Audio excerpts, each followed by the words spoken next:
Well, first I would want to give you a big hearty slap on the back as congratulations, because for you not to be in obsessive mode around this actually relieves me. Did you know that? It does. It makes me feel as though I've got this somehow. Pay attention. Pay attention to what I'm saying. When you are not in your worry mode, I experience that as a foundational, as a solid foundation through the energy waves, and I am able to rest in that. In fact, today I sunned myself on it. I just sat down, laid back, and allowed myself to feel the rays on my face. Maybe this is literal, maybe this is figurative. Who knows? You can ask, we can explore. But I'm just telling you, I allowed myself a tiny bit of rest because I felt that from you.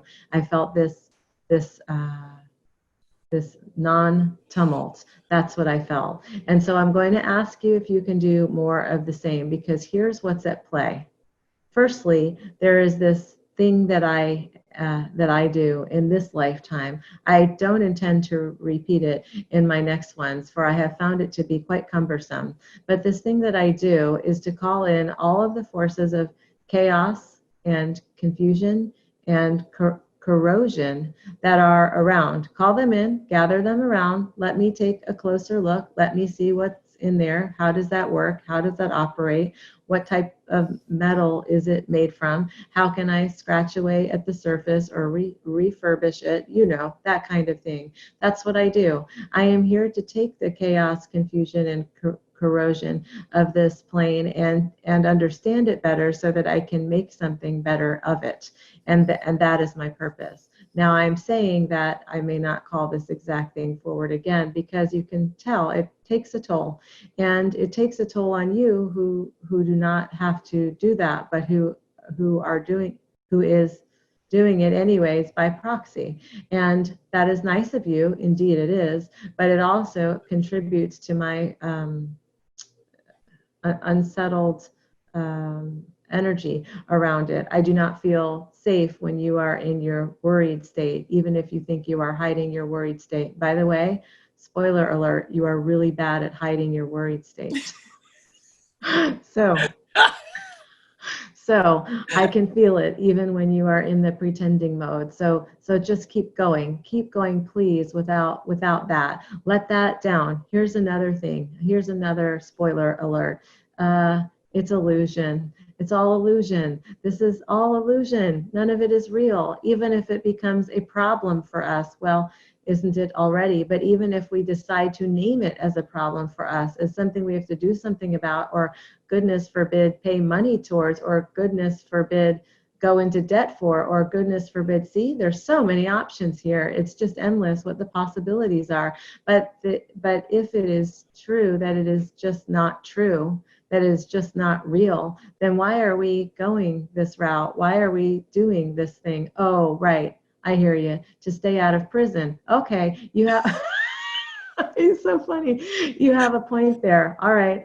I'm on board now with that. But even that would would be somewhat of an illusion. And what if maybe we can just face what needs to be faced once we are knowing that it needs to be. Like now, for example, this is now. We need to face something, at least learn more about it, at least make a decision about it. And I know that you are asking the question that you are asking on behalf of me, so that you can somehow guide me in the best way to make my decision around this. Do I come clean, so to speak, or do I continue on in an ignorant state of mind, so to speak? Once one is no longer ignorant to something, well, then it would just be falsehood anyways, and eventually truth cannot be hidden. I'm going to say that again. It is not possible to hide the truth forever. It comes out eventually. Is this a big deal kind of truth that would need to be revealed? No, not really. It's not like they're going to find where I hid the body or something. It is truth seekers who are on task to uncover these types of things.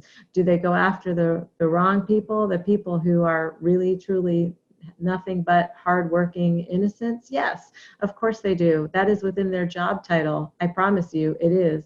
And so I suppose we have to let them do their job of illusion as well. And so here we are in the unknowing. Isn't it wonderful? Isn't it scary? Isn't it impossible? Isn't it open? Isn't it just whatever it will be? We do not yet know. But please, no worries, because we don't know if it is yet time for that. You will know when it is time to worry. It will be when you are signing a check.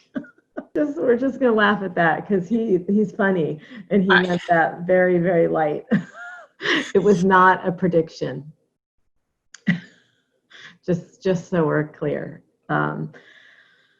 I'll tell you, this is the second time today, maybe even third, that this illusion came through a channeling. And gosh, my human mind really doesn't grab that very well. What do you mean it's illusion?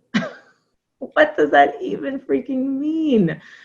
But yet we know that it is, and so we know that there's more, and we know that it's not what it seems to be because we don't have all the knowing. We agreed to forget all the knowing to come in this way. So